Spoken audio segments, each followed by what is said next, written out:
ডাকটা যাকে বলবো তার করতে হবে। আর এবার জুড়ে ডাকতে পারবো এবং স্পষ্ট করে ডাকতে পারবো। পরবর্তী দেখি আরেকটা জুড়ে ডাকতে পারো না, প্রশ্নটার মধ্যে কি লেখা আছে করো।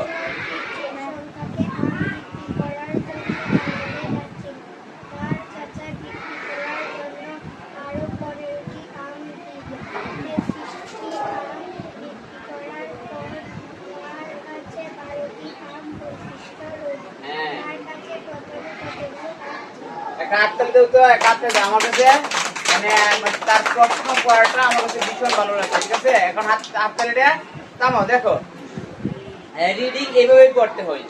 কিভাবে দেখো, বিজয় কিছু সংখ্যক আম বিক্রি করার জন্য বাজারে যাচ্ছিল। কিছু সংখ্যক, তুই না পারি একটু দেখি পারিয়া ক্লাসটা করানোর সময় যদি এই দিকে সেই দিকে তাকায় তাইলে আমারও মনোযোগ নষ্ট হয় আর তার তো মাথা ঢুকতেই না গিয়া। ঠিক আছে, কিছু সংখ্যক আম নিয়ে বাজারে যাচ্ছিল। কে যাচ্ছিল? বিজয় নামে একটা ছেলে। ঠিক আছে, এই যে বিজয় নামে একটা ছেলে কিছু সংখ্যক আম বাজারে নিয়ে যাচ্ছিল। মানে এটা আমের সংখ্যা নির্দিষ্ট ধরা নাই। ঠিক আছে, তারপরে দেখো, আচ্ছা দেখো, তারপর বলছে তার চাচা বিক্রি করার জন্য আরো 15টি আম দিল। বুঝছে? এই যে দেখো কিছু সংখ্যক আম, ধরো আমরা কিছু সংখ্যক আম যেহেতু নিয়ে যেতেছে সেটা তো আমাদের নির্দিষ্ট করে দেওয়া নাই, নির্ধারিত দেওয়া নাই। তার মানে আমরা এই যে ধরো কিছু সংখ্যক আম মানে এই ধরো 1টি আম বাজারে নিয়ে যাচ্ছিল। বাজারে নেওয়ার সাথে সাথে পরে তার কি করছে, তার চাচা বিক্রি করার জন্য আরো 15টি আম দিচ্ছে। তার চাচা বিক্রি করার লাগে আরো 15টা। এই যে দেখো আরো 15টা আম দিচ্ছে, তার মানে আম কি বাড়লো না? এই যে আরো 15টা আম দিল। ঠিক আছে, পরে বলছে আম দিল 33টি আম বিক্রি করার পর। আচ্ছা, এই আমগুলো থেকে যদি 33টা আম বিক্রি করে দেয় তাহলে কি আমের সংখ্যা কমতেছে না? এই যে দেখো বিক্রি করার পর 33টি আম বিক্রি করার পর এই যে 33টা আম কিন্তু সে বিক্রি করে দিচ্ছে। বুঝছো? এই কিছু সংখ্যক আম নিয়ে বাজারে যেতেছিল, এই যে হলো কিছু সংখ্যক আম। পরে কি করছে যে তার চাচা আরো 15টা আম দিয়ে দিছে। বাজারে যখন যেতেছে তার চাচা আরো 15টা আম দিয়ে দিছে।